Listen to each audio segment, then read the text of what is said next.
다 언론을 통해서 공개가 됐고, 저희 조원진 당대표님께서 지금 현역 의원으로 계신 대구 달서병에 김용판 전 서울경찰청장을 단수 공천을 했습니다. 이걸 놓고 이제 저희 당에서 이제 인지연 수석대변인이 논평도 냈어요. 그래서 어떻게 보면 지금 우리 당의 입장을 공표를 하고 기다리고 있는 입장인데, 지금이라도 빨리 연대, 연합, 통합 이런 거에 대한 논의를 시작하자. 이게 우리 당의 공식 입장이고, 그렇게 해야지만이 박근혜 대통령님의 옥중서신의 정신을 살리는 길이 있는 거 아닌가 이러면서 지금 기다리고 있는 입장입니다. 그런데 우리 여 선생님들 알다시피 아직까지는 미래통합당이 어떠한 지금 정치적인 제스처가 없어요. 뭐 물밑에서라도 대화를 하자 이런 움직임도 없고, 그래서 그런 거에 대해서 다시 한번 전략적인 그런 마인드를 가지고 저희들이 우리 당의 입장을 한번 이야기하는 자리가 필요하다, 그런 판단을 하고 있는 것입니다. 오늘 제가 어느 일간지 사설을 하나 보니까, 동아일보군요. 동아일보 사설 중에 통합당 영남권 공천 대거 물갈이 미래 비전 제시로 이어가야, 이런 제목의 사설이 있어요. 그 중에서도 뭐 다른 건 다 공유가 되는데, 제가 특히 우리 보수 정치권이 놓치지 말아야 될 가장 중요한 덕목을 사설에서 오늘도 또 지적을 하고 있어요. 그게 뭐냐면요, 혁신 공천은 보수 야권 정상화를 위한 인적 쇄신의 시작일 뿐이다. 여기서 멈추지 말고 본격적인 정당 쇄신에 나서야 한다. 진정한 보수파 가치에 기반한 정책 대안을 발굴하고 제시해야 한다. 진정한 보수 가치, 이거를 지금 저희들이 공유하지 않고, 이거에 대해서 규정하지 않고 그냥 막 공천을 해나가고 뭐 발표하고 원칙을 무시하고 이렇게 가서 과연 우리가 그런 무딘 칼날을 가지고 저 악랄하고 교활한 주사파 종북 정권의 칼날하고 진검승부에서 과연 이길 수가 있는 것인가? 그렇지 않아도 작년에 공수처법을 비롯한 연동형 비례제 등등 악법 통과 이후에 기울어진 운동장에서 모든 언론이 통제되는 아주 비정상적인 환경에서 지금 선거를 치러야 되는 불리한 상황에서 과연 민심이 들끓는다는 그 한 가지 정치공학적인 판단만으로 우리 보수 야권이 총선을 승리할 수 있는 것인가? 끓고 있는 민심을 대신할 수 있는 것인가? 이런 숙제가 있는 것입니다. 이 논의를 하지 않으면 제가 보기에는 보수 야권은 총선에서 필패하게 돼 있어요. 모든 환경이 그렇습니다.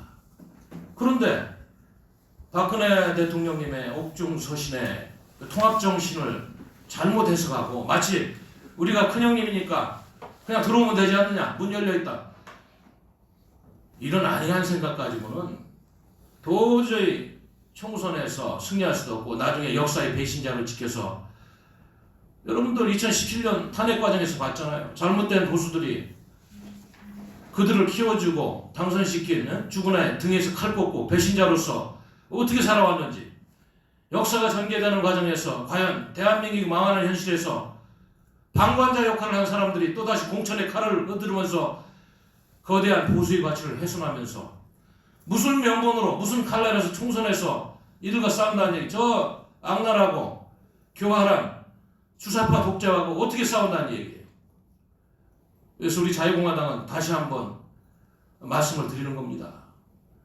박근혜 대통령님의 옥중서신의 정신을 제대로 해석을 하고, 정말로 이 정신이 잘 구현되려면 하루빨리 대화를 통해서 그동안에 풍찬노숙하면서 망해가는 대한민국을 위해서 온몸으로 한거한 대한민국의 헌법 수호 세력, 정체성을 수호하는 진정한 보수 세력과의 대화가 없이 무슨 전략으로 총선에서 승리한다는 것인가? 그저 공천한다고 땅땅 두드리고 탄핵을 주도한 인사들이 다 포함된 이런 마당에서 무슨 칼날로 저 주사파 정권과 과연 한 번에 진검승부를 하겠다는 것인가? 이런 의문점을 제기한, 다 좋습니다. 이제 통합하라니까. 그러면 그동안의 역사의 현장에서 투쟁하면서 희생해온 이 대한민국의 본류, 헌법을 구현하고 있는 이 정신을 구현하는 인사들을 어떻게든 보수의 큰 틀 안에서 담아내야 될 거 아니에요.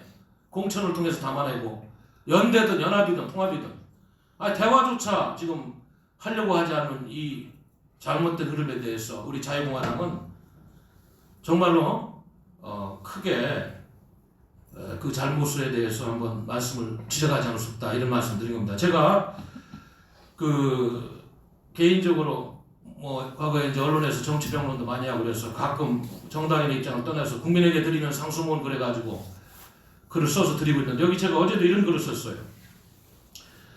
정가의 박근혜 대통령의 옥중 서신에 대한 해석이 분분이지만 그 서신서 분명하게 전해진 메시지는 탄핵 무효를 외치면서 외롭게 지난 3년간 풍찬노숙하며 문재인 퇴진을 외치며 반대한민국 주사파 종북 세력과 대적 점서 투쟁해온 태극기 애국 세력, 정통 보수 세력에 대한 감사함과 애절함이 강하게 전해진 사실을 잊어서는 안 된다. 탄핵 배신 행위와 방관자의 책임을 회피한 가짜 보수들에 대한 합리적 평가도 서신의 현관에 숨어있다.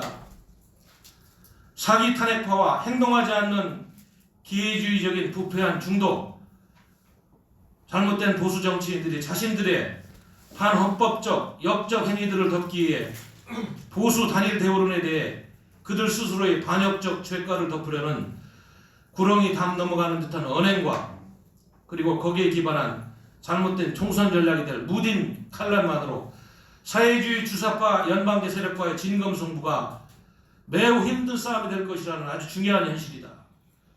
총선 승리를 위해 잠시 그들의 잘못된 행위를 덮자는 것은 동의하지만은 박근혜 대통령님께서 우리 공화당명을 직접 지어주시고 과거에, 지금은 자유공화당입니다만은 당 강령을 한자 한자 고쳐주었다는 사실을 왜곡하지 말고 지금도 힘되게 고되게 지속되는 주사파와의 투쟁의 고된 역사를 폄하하지 말고 세치의 짧은 혀로 자경미달의 잘못된 인사들이 함부로 이러한 역사의 도도한 물결, 앞으로 대한민국 정치에 본류가 될 자유우파 개혁 세력의 이정표에 대해서 폄하하는 건 안 된다. 그래서 망해가는 대한민국의 방관자 역할을 했던 인사들이 주도하는 잘못된 총선 정국은 다시 한번 대한민국을 탄핵하는 불행으로 이어질 수가 있다. 그래서 저희들은 지금이라도 박근혜 대통령님의 옥중서신의 정신을 10분 살려서 모든 것을 열어놓고 이번 총선에서 단일 대우로 총선을 치를 수 있게끔 우리 당의 대표님들이 지도부가 열어놓은 대화의 문에 대해서 미래통합당이 지금이라도 답할 것을 촉구하는 바입니다. 이상입니다.